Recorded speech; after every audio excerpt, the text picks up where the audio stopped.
Hi everyone, it's Sonia McDonald here and welcome to the Leadership Channel, where today I'm talking to one of my favourite leaders, but also I have been coaching him now for a number of years and know him very, very well and know that he's an exceptional leader. Now, he's the Senior Deputy Vice-Chancellor of Central Queensland University, and also Central Queensland University are really dedicated to building kind, courageous leaders because they're one of our sponsors in our Outstanding Leadership Award. So today I'm welcoming the amazing Alastair. We're going to have I know this is going to be a very interesting discussion because you've got some wonderful views when it comes to leadership, and you've also had a very eclectic career.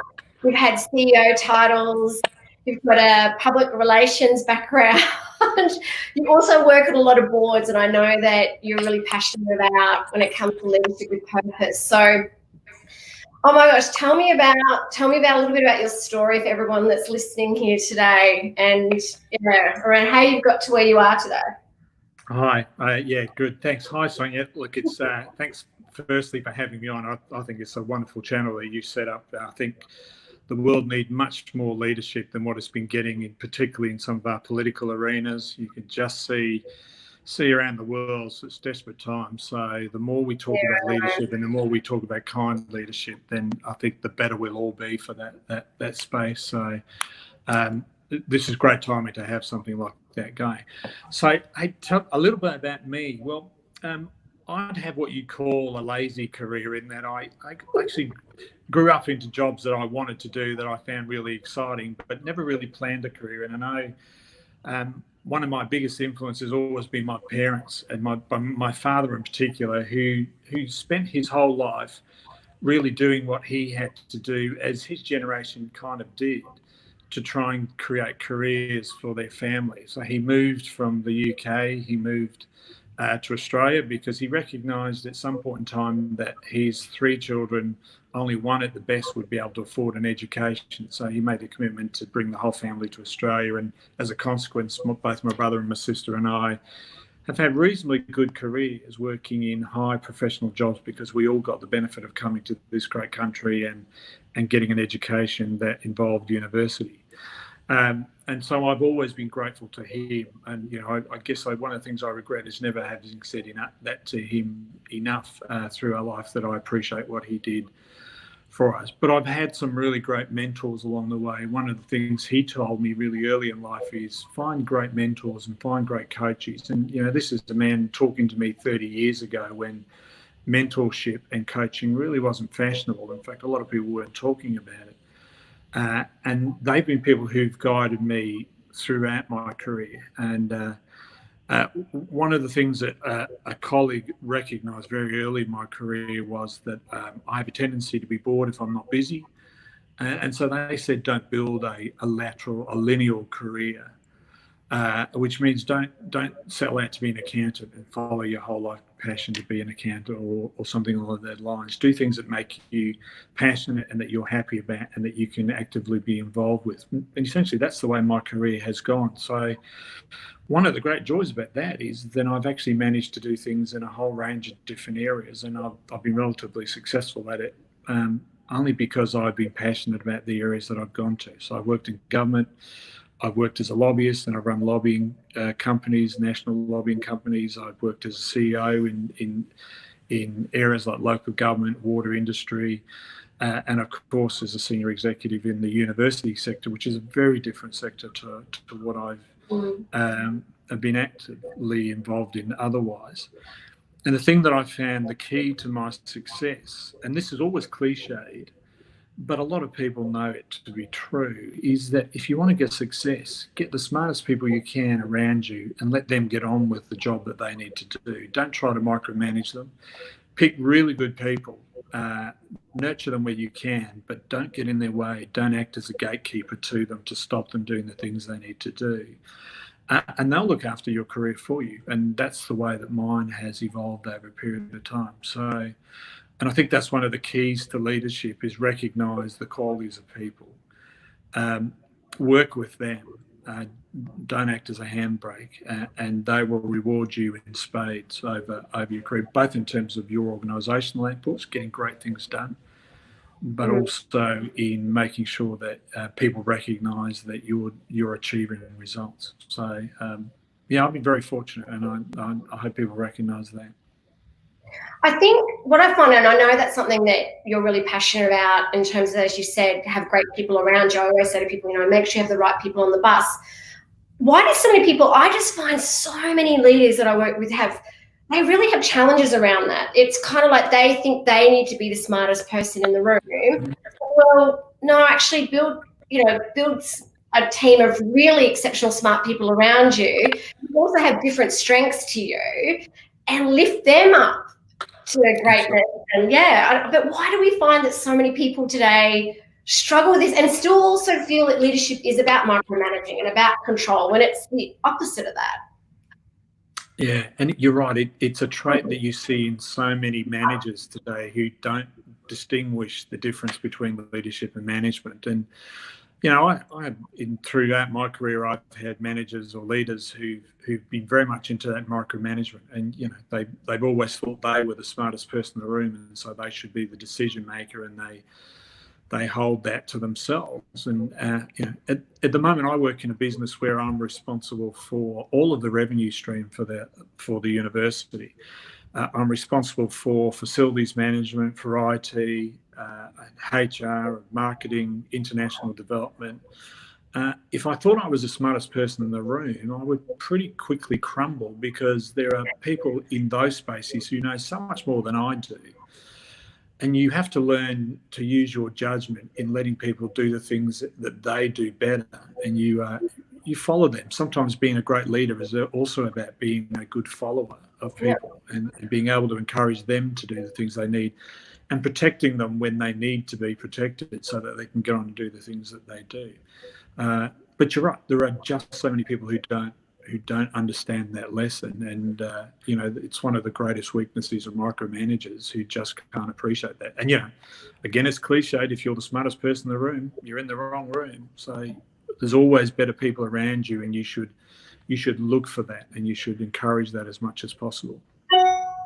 So I mean it is a really, you and I talk about this a lot in terms of, like, especially during this time, you're seeing the best and worst of people. And also we're seeing some great examples of leadership, but we're also seeing, and I, this week, seeing some of the leadership I'm seeing around the globe, it's actually quite heartbreaking, seeing the leadership we're seeing. Obviously as leaders, there's lots of different challenges that get thrown at us.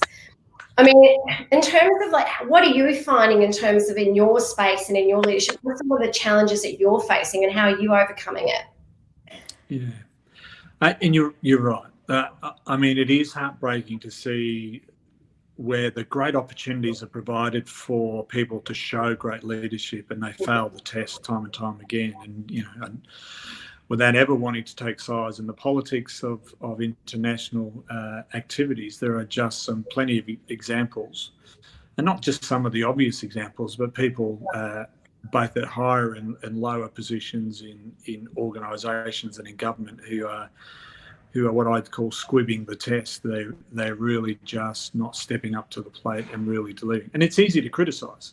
If you're the leader of a country, for instance, where you have the whole country on your shoulders and you have to lead that, it's a very different exercise than for those of us who might be running small parts of an organisation or an organisation. Same principles, but the political, geopolitical tensions are so much more difficult. But it's the hubris sometimes, it's the ego that drives some people in political roles these days. And we can look on the home front, and we can see bad examples just as much as looking overseas to see bad examples where people won't make decisions, or they make decisions and they're poorly thought out, or they miss the test of leadership. In my own space, the university sector, we're seeing some really interesting challenges. Our sector is a really interesting sector at the best of times. It's very collegiate, but it often misses on that decisive leadership. Universities run quite often in a committee structure, and sometimes that's an excuse not to make decisions. Sometimes that's an excuse not to own the decision making. a lot of universities at the moment are going through some interesting challenges in terms of reevaluating what they're all about and what they need to do in the future to be successful. And, you know, of course, we're a misunderstood group, but then every organisation is. But I don't think universities have necessarily stepped up to the plate in a lot of cases in being able to demonstrate our worth. You know, this country relies on universities. Sometimes if you follow social and mainstream media, you think that's not the case, but we're a $40 billion industry a year. And it certainly won't be the case this year because of the shutting of the borders. And, you know, people argue that international students, we become too attached to international students. And that's possibly true. And it's causing some leadership challenges within universities as people are being accused of aligning themselves to different countries for different reasons. And again, it's not necessarily true. I think one of the challenges for leaders nowadays is we are so reliant on the technology framework. You know, one of the great things about business today is we can do things like this. You know, we're sitting on your channel, and congratulations to you for setting up the channel. I think this is a really amazing thing. But there are some downsides to technology that we witness in the university sector, where people are stopping thinking. There is a lot less lateral thinking happening in the business sector today because people rely on the technology to do that work for them.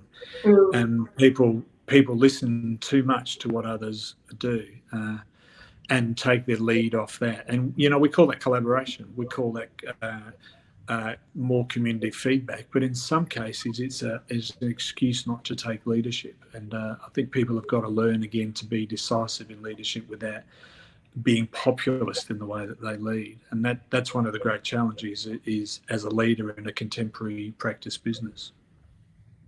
So in terms of like what's next, do you think for you? Like whereabouts do you see the sector going? Look, I think it's the most exciting time for this sector.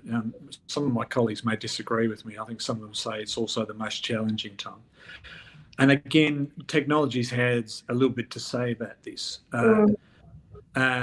Technology has allowed people to access universities in a way that they've never been able to do in the past. Online has been a great saviour for the sector. Now, not all the universities have risen well to the online space, and if you hold lectures in a video conference style, that's not really online. The advent and the creation of artificial intelligence and constant learning that actually can be individualized is rapidly moving into the sector. Some of the private providers, some of the private sector technology firms are actually doing this really well. And universities that are moving rapidly into this space will actually start to dominate. And if they don't, by the way, private sector will do it. Where we lose control of some of the certifications and the accreditation arrangements, then private providers who are not aligned as university providers will actually step in and take over where universities should dominate and own the space. So it's a really interesting piece for us as educators, but also as people who develop this technology for our own benefit. And I just think the next 10 years, watch the sector closely because you'll see a whole reshaping of the way that it currently operates and the way it should operate. And it will be better for people because people will be able to pick and choose. It will be more democratic for communities and society. And that's got to be a good thing. Yeah, but I still think, you know, and I understand, obviously, you know, we do a lot of online learning ourselves, but you can't, I mean, you dismiss the power of that face-to-face learning or being in a lecture hall together, in a study group or in a library. I mean, I think that must be a massive challenge for anyone in the education sector is, you know, even schools or TAFEs or people like ourselves where we run a lot of face-to-face workshops, is that you learn when you're collaborating, you're connecting, you know, and so therefore, I mean, you know, I don't know about you. I mean, I know that the university sector it's tough, but the students are finding it even tougher and more challenging learning so much online as well. I mean, what are your thoughts on it? It was kind of interesting. So I agree with you, face-to-face. Face-to-face is really good when you've got really creative and engaged lecturers. We talk about your space, and you do motivational works, and anyone who's actually ever watched you perform live as both a facilitator is a different experience. It's a very engaged experience, and people come to that really wanting to come to that. The reality is most students who go to a lecture where there are 300 people sitting in a room are not going to be engaged, because unless the lecturer is really committed to that engagement and does the exciting things, you can actually sit in a hall with 300 people and nobody knows you're there. And most students, and this is universities that run these really large spaces, quite often they build these great facilities, and by the end of the semester, there's probably about a third of the people who would normally be in them. And that's because lectures are delivered quite passively. They're recorded, and a student can sit in their bed or in their study room at home and watch the lecturers and not be engaged. So it's a consequence of how engaged academics are in that space. And here's the other part. In a lot of universities, to be an academic, you need to do academic study, you need to learn, you do a PhD, you become a specialist in an academic area, and that's really great. That doesn't necessarily mean you're going to be an engaged educator. You're going to be great in the teaching. And I've seen over the 10 years I've worked in the sector some extraordinary academics who are great in the classroom. And I've also seen the worst of that, where they are the driest people you could ever get. And it's a challenge just to stay awake through a classroom. And it doesn't matter if that's 300 people or 30 people or 20 people, that can be a challenge. So it comes down to the personality of the people. Now, the difference in online space is you can set education with artificial intelligence nowadays, with people who are learning at your pace when you're ready at the time you do. And that's where the future of online really makes it much more engaging for a lot of people who are too busy. Our lives have become incredibly busy, and we have limited time, and we're trying to manage that time effectively. So online, I think you'll see over the next 10 years will become a massive shift to where people will want to move that way rather than sitting in large lecture halls. Okay. And most universities recognise that, by the way, that they do less lecture space and more tutorial space, smaller groups of people, so you can engage and you can get students interacting with each other. That's the right way to do it.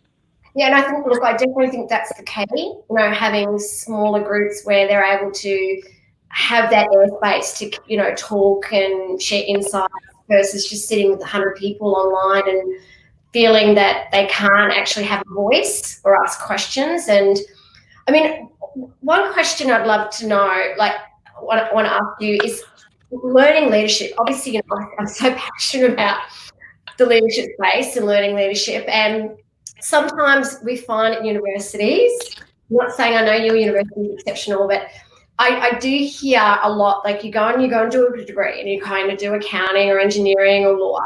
They don't really teach you a lot about leadership at university. I'm a great believer that we should all be learning. If I could go back in time, I would definitely say to my younger self, start learning leadership now. What do you think is the best way to learn leadership? I mean, obviously we learn from doing as well, and through experience and through other leaders that we've worked with, not so great leaders, we learn through, experience. But I mean, what did you do to learn leadership or to become a leader? That's a really great question. And, I think my colleagues in the sector would be the first to admit that, you don't learn everything in a university. And certainly universities are getting better. Years ago, a long time ago, when I first studied for an MBA, leadership really wasn't a focus in that space. And what we were training for, what we were being trained for, were to be future leaders of business, future managers. And we talked about lots of things in those areas. Nowadays, when you're doing MBAs or you're learning, there's a lot more focus on some of those things. And, we don't call them soft skills. That's what we used to call them, soft skills. And they're not. They're really critical skills around communication, around decision making, around the sort of emotional intelligence and working with people. They're becoming more to the fore in some of the education parts of education.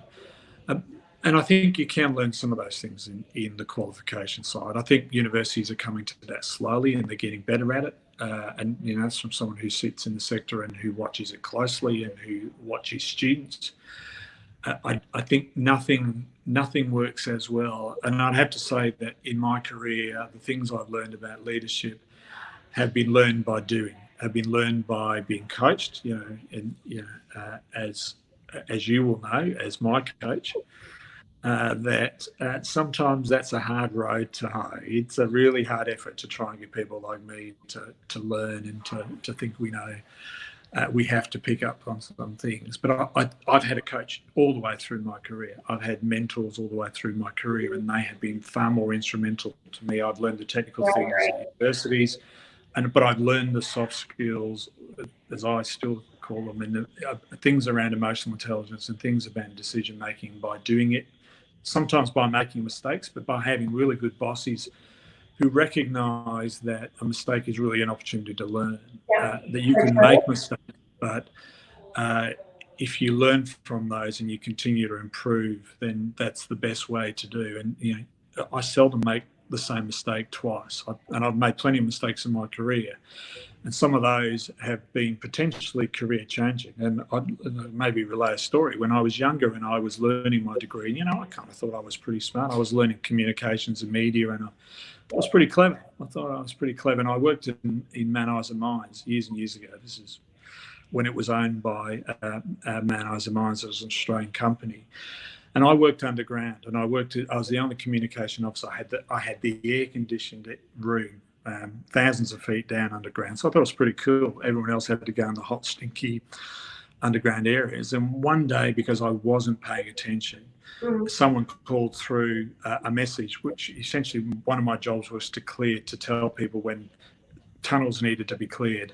And I just neglected to do it because I wasn't paying attention, and it resulted in a whole tunnel being flooded and with slurry, and then all that happens is that hardens up and the whole tunnel is frozen in, and it has to be cleared all over again. Costs thousands of dollars to clear.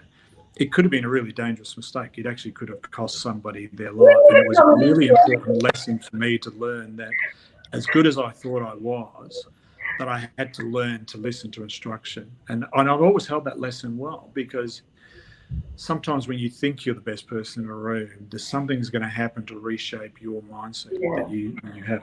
And to their credit, Man Eyes and Minds were really good about it. I was a student at the time. They brought me topside, and I actually then started to work in the PR side of the mine for a while. But I learned a really valuable lesson, and I was grateful for the company in not terminating my employment, but actually using it as a lesson for me to develop my skills. And I'm grateful for those. And I think as leaders, we have to be careful about that. We've got to remember that life is a learning experience for others, and if you can encourage people and nurture them along the way, then it's a really good opportunity for you to do it. And it's an interesting point around, obviously, that was a very, early in your career that you've made a mistake and learned from that. And I think all these things are lessons. It's around learning lessons, because as you said, sometimes, and I'm the same, I have stuffed up so many times, but I've actually learned my greatest lessons from my stuff ups. And sometimes my failings or failures have actually ended up helping me be better. And so I just think during this time, right, you and I have spoken about this around, okay, these challenges kind of hit us, and this is where I think leadership is critical, right, during these times. I mean, obviously leadership is critical all the time, but when you get these kind of unprecedented things that are happening around the globe, and to many of us, like even myself, I'm kind of like, wow, like this is where you need to step up and lead. What can we do to, like, what did you do to prepare yourself for this? Or what are you doing now to be the best version of yourself during this time? That's a really tough question. I mean, one of the things that I find valuable, and it can never be said too often, is use a coach and use people that you can reach out to talk about things. It's really easy to get complacent about it, and we learn from our failures. Sometimes with our successes, they come and go, and we feel good about it, but we really don't pick up a lot of lessons from those things, because it's usually us at our best, and it's usually when things don't go well, and we look at how we respond to those, that we learn the lessons acutely. So I used to say really early in my career that I wasn't a particularly self-reflective person. So I've always tended to be forward-looking. I'm always looking for the next opportunity. I'm always looking at how I can grow the businesses that I've got. And I bounce between being extroverted and introverted depending on what sort of part of my career I'm at. So sometimes when I'm in a very extroverted sort of phase of my life, I don't pay attention to what I'm doing. And it's only sometimes when I come back and start to reflect more about the day and the activities that I'm engaged in that I actually start to think, oh, sometimes that's not why you're doing as well as you think you should be doing, and you're not listening to people or you're not paying attention to the signal. So the things that I spend a lot more time, and age is a wonderful thing because you learn by experience and you learn, as you said, we learn by mistakes. But I've learned over time to listen to counsel, to reach out to people and to take advice from others. Make your own decisions, but don't think that you're the only person who can give that advice. And the other part of that is focus outwardly in giving. So one of the things that I learned very early in my life, and again, my parents, my father had a big role to play in this, is he used to, we'd always, we go to church or we go to different places, and he'd pick up strangers or he'd meet people and say, come back to dinner, come back to meet, the family, and do strangers, total strangers. And he was always big at this, get to know people, because it's the more people you know, the more that your life is nurtured by the variances of experience. And I've kind of always used to look at him as I was younger, saying, that was kind of an interesting way to look at the world. My mother used to go into conniptions because she'd be having to set the place almost every couple of days for someone else to for a meal that she was never prepared for. And we weren't always a wealthy family, so it was always an interesting challenge. But the part I learned from that was that you learn from talking to people, you learn from interacting with people, and you learn more about yourself by interacting with people than you would by just focusing on yourself. And so I encourage people to get out and talk to people and get to know people and engage. Even if you're an introvert and you find that really difficult and you're more comfortable with your own company, stretch yourself and push yourself to do that, because you will, the bigger your network, the bigger your connection with people, then the greater your capacity to do things at a greater level than you would. And, there's a really interesting phenomenon. A lot of people who build their careers around their education tend to become more conservative, and they tend often not to be as good at the networking, where some people outside of that who will stretch themselves because they don't always rely on their education will become more successful. And you see lots of examples of some of the wealthiest and most successful people in the world, and not necessarily the strongest academic leaders in the world, but they're people who've picked up on how the world works and how they engage with people. And those are the skills that they bring to the fore, and it helps them to be successful. So hopefully people pick up on that. Yeah, it's really interesting. I put a post up last week that went viral around someone asking me for help. And as you know, I'm a massive collaborator. One of the reasons why I put this awards together is, again, to bring people together, help lift people up, get people connecting. Networking is, I said your network is part of your net worth. And one of the things that I found was instrumental for us and was when this kind of hit us, and, and as you know, a lot of the work we do is face-to-face, is we kind of went, okay, after the few days of shock and what's going on here, and all of a sudden we couldn't come into the office and all the social distancing, and everyone was like hoarding toilet paper. I was kind of stepping back and going, what, and I knew there was a lot of fear happening. I thought, it's about collaboration. It's about connection. Okay, I knew that everything was kind of happening. It felt like this tornado, but I thought, hang on a second. It's about now stepping back and going, who in my network, or who can we reach out to, or who can we help and give and support? It's during this time, and I know it was like a bit of a hashtag thing around we're all in this together and all this, but it's really important as leaders that we reach out to our network. We want to help our network. We want to give back. We want to show kindness. And I think that's probably why this isn't one of the reasons why I decided to, get this leadership channel happening, is that so many people love our messaging and the movement around the kind, courageous, and inclusive leadership, because I think they could see that we needed this more so today than ever before. And therefore, people were loving the stories I was sharing, and particularly around the awards, and you and I had spoken about that. But that's why the channel came about, because I wanted people to see that during this time, leadership matters, but also connecting with others and reaching out to others and helping each other and giving and showing kindness to each other, because that'll help build our courage as a collective, as leaders, because it is challenging times, and we see what's going on around the globe when it comes to leadership. And it's around, I always say to people that, leadership isn't a role title, it's an attitude, it's a choice, but it's about how we can make a difference. And by making a difference, even small actions and words can make a difference. But it's like having conversations like this, Alastair, and it could be also you just reaching out to other people in the network or on LinkedIn going, okay, let's see how we can help and support each other through this time. Yeah, I think the Leadership Awards are a really good example, and some of the amazing people who submitted for the Leadership Award will just blow people's minds the more that you get to see those come out. And it kind of is exciting that we do have so many great leaders around this country, and sometimes they're unheralded, they're not really spoken about, they just get on with their thing, and they're not about themselves. They're really just about leading in their part of the business or their world, and they do it quietly.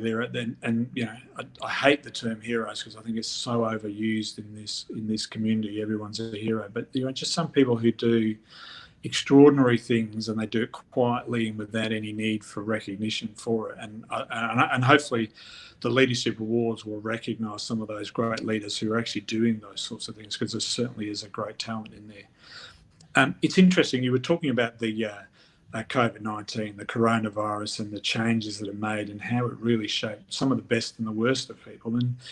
And you talk about this a lot. It's part of your world, this leadership, kindness and leadership, but being courageous around that. I think, and it may be difficult to sort of suggest, but one of the things that I've really just come to understand in more recent times, that in some ways, as difficult as the coronavirus has been, for leadership, it's actually been a blessing in many ways. And the reason for that is, I think as a society, we become too wrapped in ourselves. I think we become too wrapped in the things that are important to us as individuals. We're very consumer driven. And we're very much in our own world, and that sort of notion of being kind to people, it comes out in the massive fires. People want to donate, and they every once in a while it does.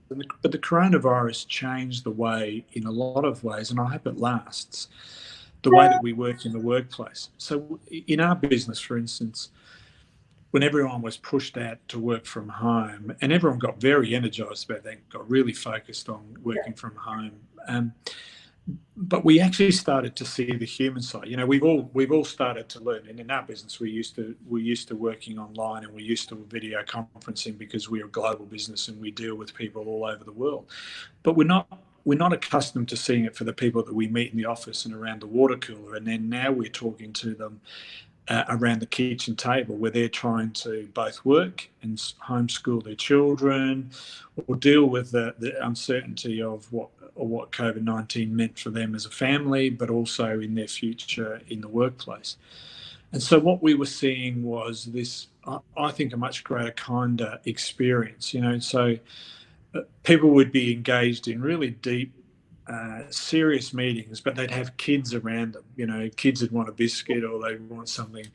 And so parents had to be parents at the same time they were being operators in a business. And we all came to understand that, even though that had to blur, that we had to be much more amenable. So in our business now, we're saying, well, some people will come back to the office because they want to come back to the office. But some people, for their lives, are much easier if they can work from home, and they can do it well, and they can balance their family needs.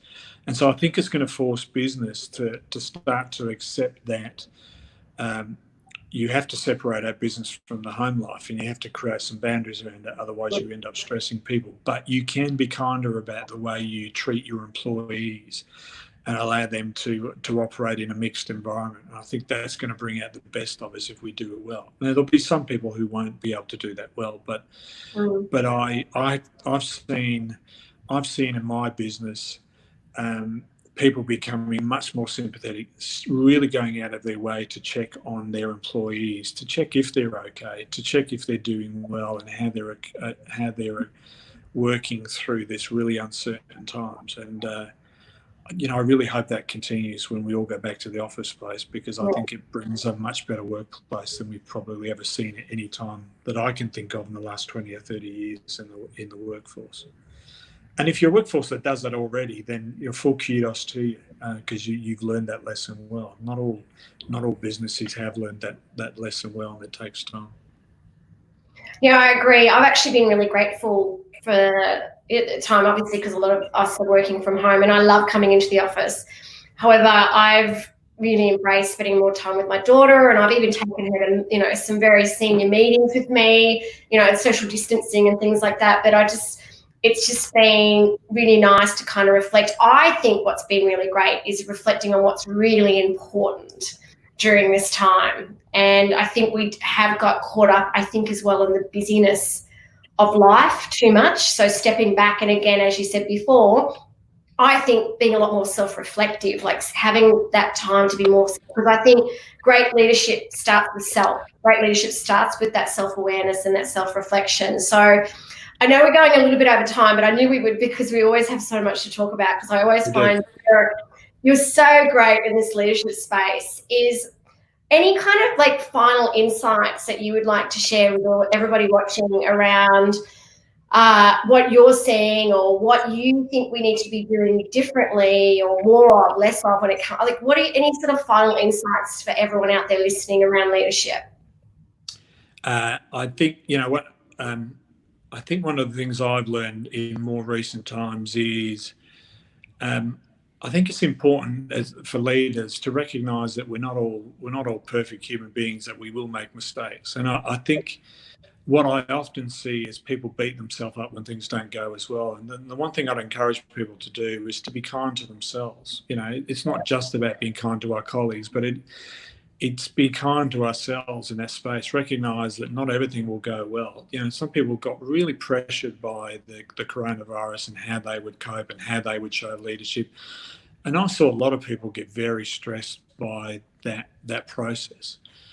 And so I think as leaders, we owe it to us. You can't be a great leader if you can't look after your own interests. And and you may laugh at this, because in our early conversations, when you started to coach me, you'll remember that one of the things I did have difficulty with is looking after me, actually taking care of health and self-reflecting and doing all those things. So, I owe as much to that to you in trying to open my eyes and beating me into submission to make sure that I actually started to think about this. And I'd encourage people to do that too, to recognise that you can be a great leader, but you can't be unless you're also looking after your own interests as well as part of that space. And the other piece of advice I give to people is to give yourself time, also to give other people around you time. Don't always be in a hurry. If coronavirus has taught us anything, is look after the people around you, and they will return the favour. They'll almost always return the favour to you. The world is full of much better people than we often give them credit for. So they're the two things that I think are really important.